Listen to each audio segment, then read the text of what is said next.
All right, I've been thinking about it for a couple of days. I tried a little experiment. I brought one of my most unreasonable, vicious. Um, I'm just gonna go. I'm just gonna say liberal-minded. On all the topics: abortion, the planet. Uh, how they feel about the opposing side of. Uh, the opposing opinions of. Oh my goodness, I got the hiccups. Oh, I think I need a dip. Oh, I've been thinking about it because like people don't you ain't gotta believe what I say about my theories on the next 12 months, but and they're grim theories, man. I have grim theories about the next 12 months. Mm. Okay, so I brought a buddy on to a conversation. I instigated a little conversation, and my buddy Tracy Harmon, he bit. He's pretty aggressive. Well, I should say verbally aggressive on the Facebook. Now, I brought Frank Hayes, who is just, the guy just doesn't care. Like he just throws it out there. He has no regard for your opinions or thoughts. He's going to speak his. And man, let me tell you, man, they are brutal. Frank's got some brutal thoughts, brutal opinions. The man is all about brutality. So, anyways, right? They got in a little conversation. Now, what's funny is I don't think they know each other. But man, they went after each other's throats instantly. And let me tell you, Frank took the first punch. And he went right for the throat, man. Verbally. Man, it's not verbally, typally. What would you call it? Typally. He didn't say anything. He typed 5 or 6 words. Now, the power of these words was really impressive. This is what was impressive. Those guys went right for the throat over a couple phrases. See, we're falling into a trap here. This is the trap. All right? They've geared people for certain key words that trigger them into extreme hostility. Now, you get these people in the right place at the right time with all those trigger phrases. People are going to react. They're not going to respond. It's funny, on both. I hate saying both sides. Okay, Republicans and they claim to be. They're not even really Republicans. They're Confederates. Both sides.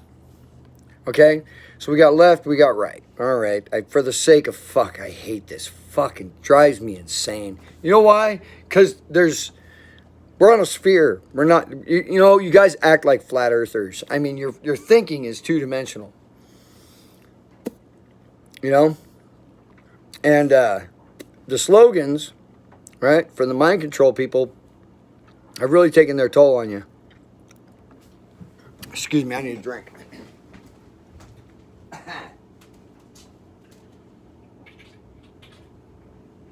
Oh my God. That dip is so strong.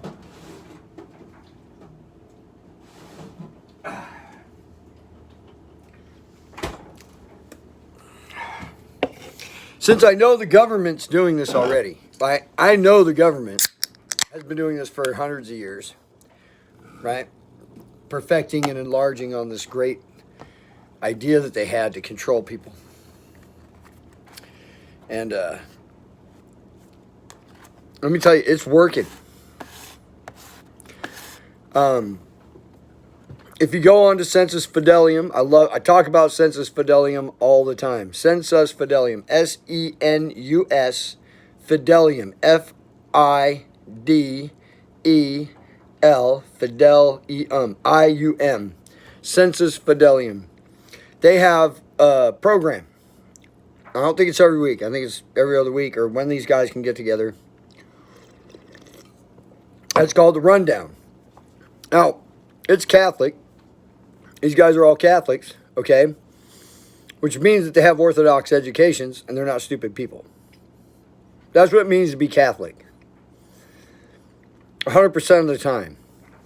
Anybody that's Catholic, gone to Catholic school, attended Mass, has learned so many things. Sometimes they don't even know.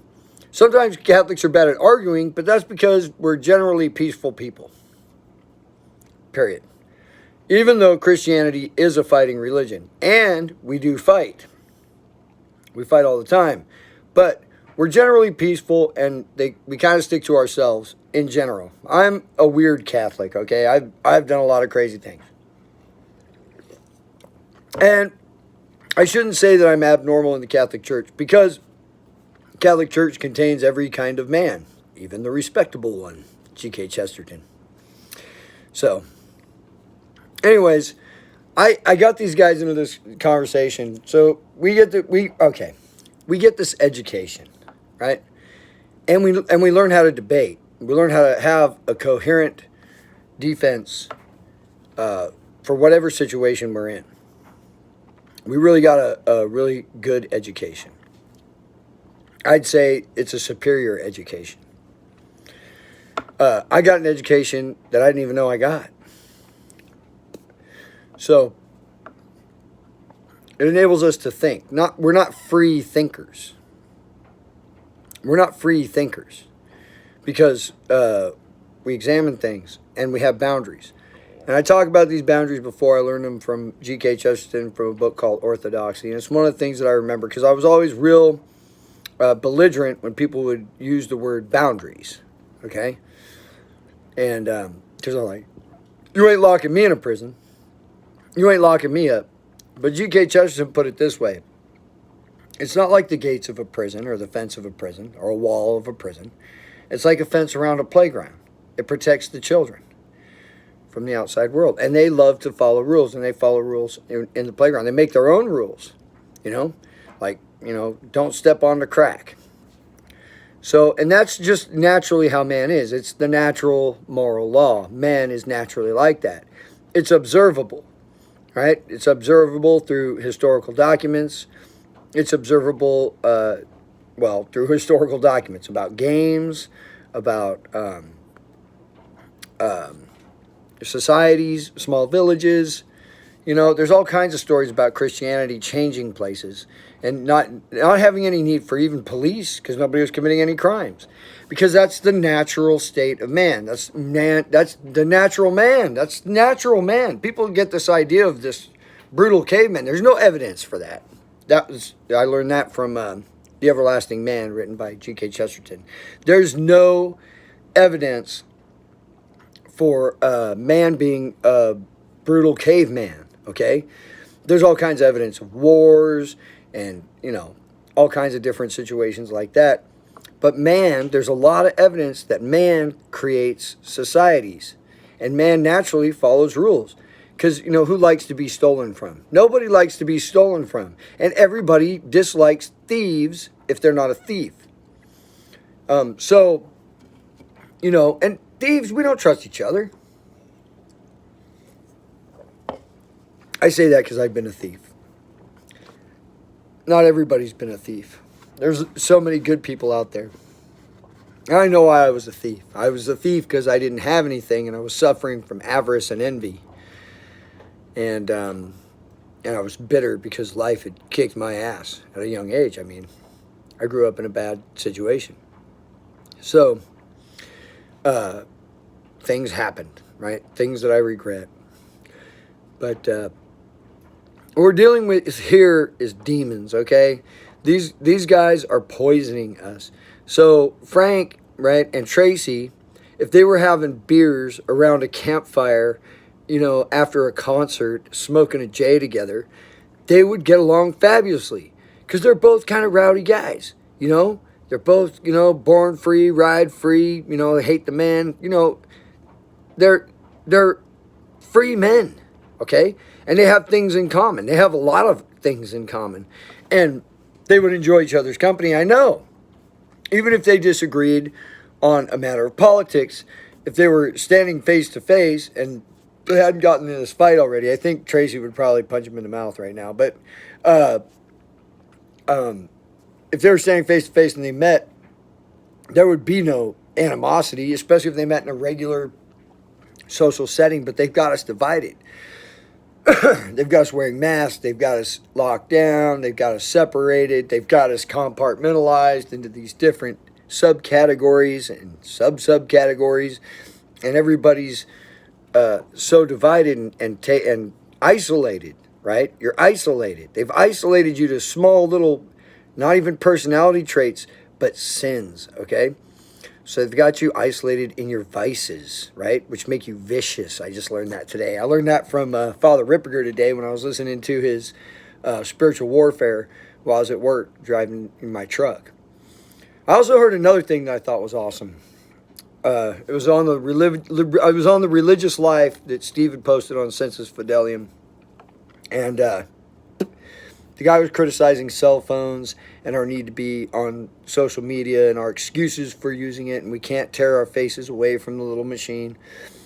I like to listen to things, man, especially when I'm working. I need a soothing voice there, so I like to listen to my religious stuff. But he said, and that was one of the excuses. I like to listen to my religious stuff, But he says, but people fail to turn their hearts to God. And my question was, well, what the heck does he mean by that? And how do you turn your heart to God? If that's not turning your heart to God, then what's turning your heart to God? He said, it's not just saying a few prayers. I'm like, man, but that's what I've been doing all week. I've been saying a few prayers every time, it enters my mind. So I asked God. I was like, dude, I go, what does that mean? Am I turning my heart to you? Am I doing what I'm supposed to be doing, how can I improve? And a lot of the things I listened to today were the answer to those questions, how to fight demonic oppression, indirect and direct, right? The lies. How to fight the lies, how to fight, the violence, the viciousness, the vice, how to fight the vice.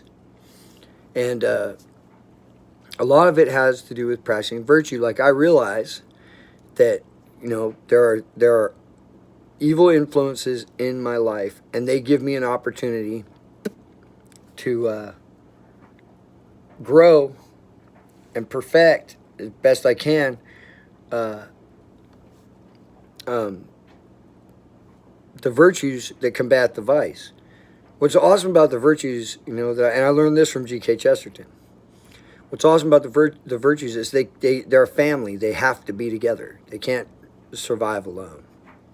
Whereas the vices, they have no unity. They have no, they're a bunch of individual selfish things. Demonic influences, if you will. From Aristotle, I don't think he might have been talking about demons. I think I remember something about demon. Can't remember now, but anyways, he might have been talking about demons. The only way to fight vices is through virtue. Now, patience is a virtue, right? Tolerance can be a virtue. It can also be a vice, in my opinion. So, when somebody gets up in your face and they're jacking their jaw, right, it's always good. Even if you're like a hard man, a guy that doesn't take any shit. Like me, I'm a hard man. I'm not a nice guy, right? But all my power is in restraint. All my power is in restraint. I only get into trouble when I step out of restraint, See, when I go off half-cocked and angry, that's when I walk into a punch. That's when I get my ass kicked in the parking lot.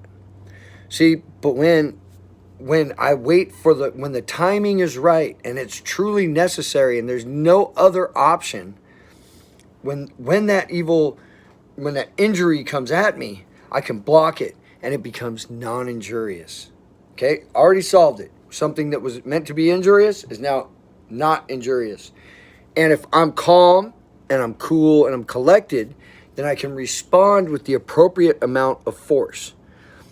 But I can't respond with the appropriate amount of force unless I've been practicing and training. I have to train and I have to practice, and it's all about self-control and anger, right?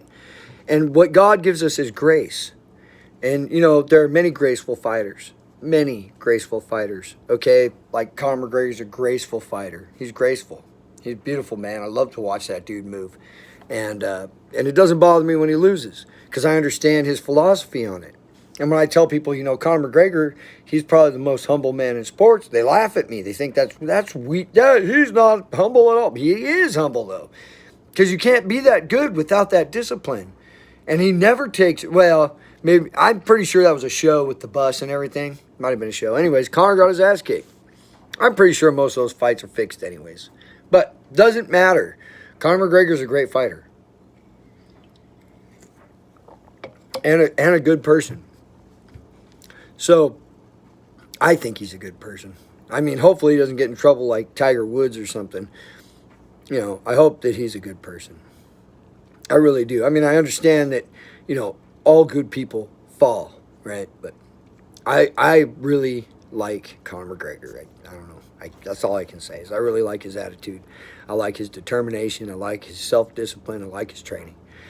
And so we are in a fight. And we're in a fight every day. When we're coerced into doing something dishonest by our employers or our coworkers, that's a difficult thing because you might get fired, right? You might have to go look for another job. If they try and get you to do something you're not supposed to do. My boss was telling me a story today. One of our coworkers, Kim, he had a fucking heart attack. He had a massive heart attack. And he just happened to be walking down the stairs, and Chris, I love the name Christopher, by the way, because it means Christ bearer. Anyways, Chris is right there, and he fell right into Chris's arms. So Chris automatically, just instantly deposited him in his truck and drove 5 minutes to the hospital. It wasn't even 5 minutes. I mean, Chris got there, Saved his life. Saved Kim's life. If they had called the ambulance and waited, Kim might have died. Most likely would have died because nobody there, as far as I know, can do chest compressions like me. Well, now that I'm there, I can do, I'm good at it. But, whether you live or die, I do a good job breaking up all your ribs and shit. I mean, you'll be a good-looking corpse when they fucking come to pick you up. You'll be all pink, and you'll have good perfusion. You'll have all kinds of oxygen in your blood, You press the finger, and it'll whoop, whoop. You'll still be dead, but... C'est la vie. Anyways, hey, so it's kind of weird, all these things I learned today, and then the example, right? And I can only really say, that when I'm doing sort of it's my own Facebook study of people, right? And I've heard many theories on it. The best one I heard was just the other day on Forever Computing. Dave and another lady whose name I can't remember had a great conversation, and they were talking to each other.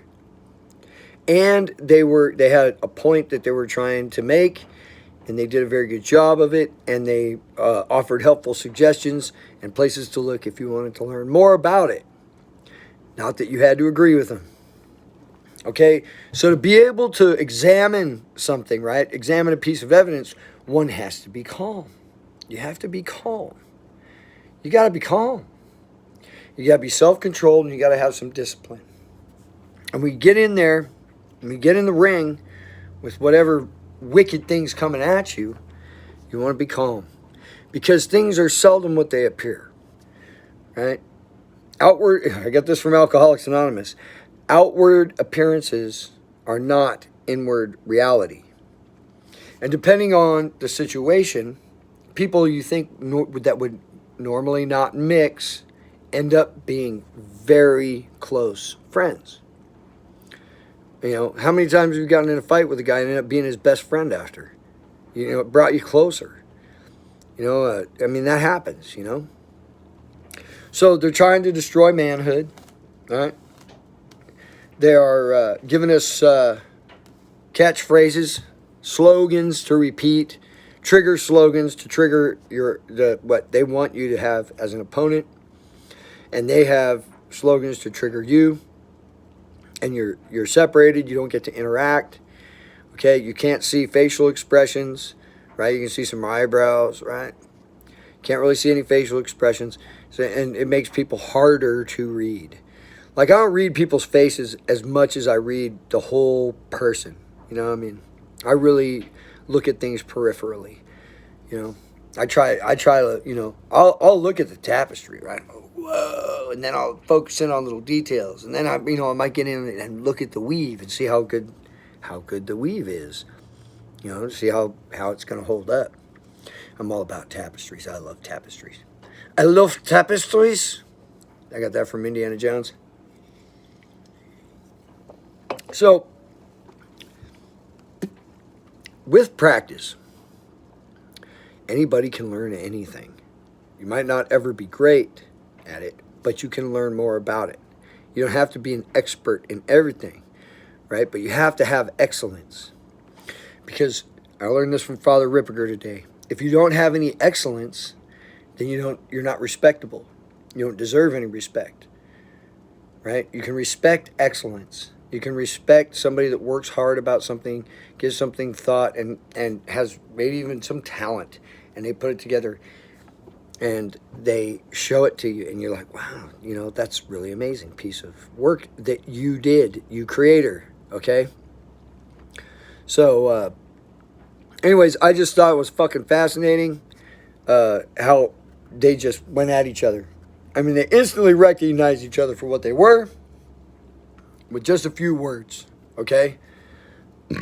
And they threw around a lot of prescribed by the government phrases to antagonize each other.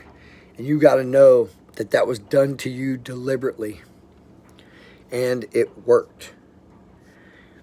So, you know, I referenced Michel Foucault. I realized none of you guys are going to listen to that or read that or, you know, give that any serious thought. Right? I realize that there's very few people that are going to listen to or read C.S. Lewis and give it any serious thought. I realized that people are going to look at G.K. Chesterton, read a couple sentences, and go, I don't understand this, and chuck it to the side, even though they're slender books. They're not big books. Ravi Zacharias called Orthodoxy a slender book. He said it was, he had two favorite books, and it was a toss-up between the two. I've never read the one by Malcolm Muggeridge, but I did read Orthodoxy. And Ravi Zacharias, the Protestant, said the two greatest books ever written were this one by Malcolm Muggeridge and this other one by G.K. Chesterton. And what's amazing about, you know, like Ravi, okay, so a lot of my Catholic friends will be like, you can't listen to that. No, I have to listen to Ravi. I have to listen to Ravi. I have to, because he's making good points, and he's arguing a point that's very central to every Christian, okay? And he's doing a very good job of it. So the minor differences in theology that we may have, I have never noticed, all right? And he's given me a lot. Okay, I always go to who I think the authority is, who I think knows the most about it. And when I first started listening to Father Ripperger, it was difficult to understand, right? I had initial responses to the man and his personality. I was like, oh, I don't like the way he talks. Okay? I was like, Urgh. But when I noticed that, because I did, I was instantly like, what? So that's when I go and I listen even harder, okay? That's an actual willful mental discipline that I have. I do it on purpose. If I hear something, I'm like, I don't really like it. I have to listen. I have to listen. Because I have to see if it has merit. I have to know if my prejudgment, my initial reaction is correct or incorrect. Because that's what separates good from evil. And I have to be slow to anger. I have to be slow to act.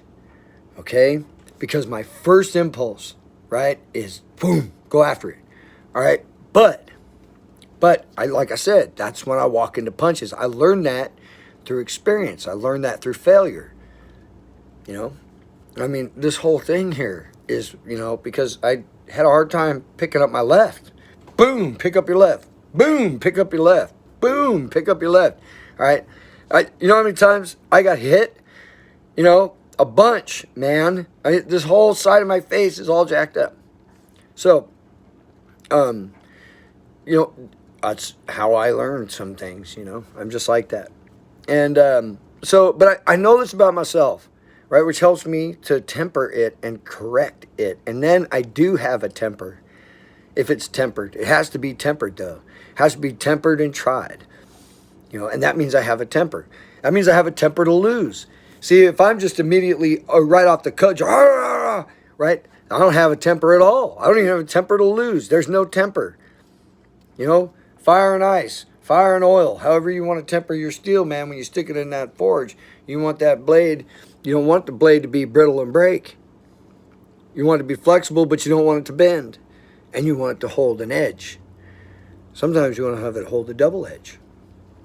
So, I think these are really important analogies, right? Or allegories. I like allegories. I think allegory is more like a story. But see, like I said, I'm not perfect, right? And I'm not a rambler. Fucking Tracy accused me of being a rambler. You know what, Tracy? I accuse you of having a short attention span and a weak temper. How about that? And Frank, it wouldn't even do me any good to scold him or try to argue with the man. I can't even argue. He sends me some messed up stuff, okay? Let me tell you. And I also learned that about that. Demons will use your imagination, things that you've seen, right, to torture you. So that's why you got to be careful what you look at, Like, don't look at pornography. You're allowing them in. And you're allowing them to torture your imagination. They whisper in your ear. You don't know. Sometimes it's hard to recognize the voice. And I have so many struggles with sin, okay? And I've seen so many things that it's an overwhelming job sometimes, okay? And I fail absolutely every day. Absolutely every day I fail with some of my worst sins. Repeat sins. And that's just the devil and his minions trying to deprive God of what is his. So, I'm a slave of Jesus Christ. That's what I am. A slave of Jesus Christ. And he's given me these talents that I have. He's given me the body that I have and the mind that I have and the taste that I have. And he's given me all my senses. I was born with all 5 of the basic senses, okay?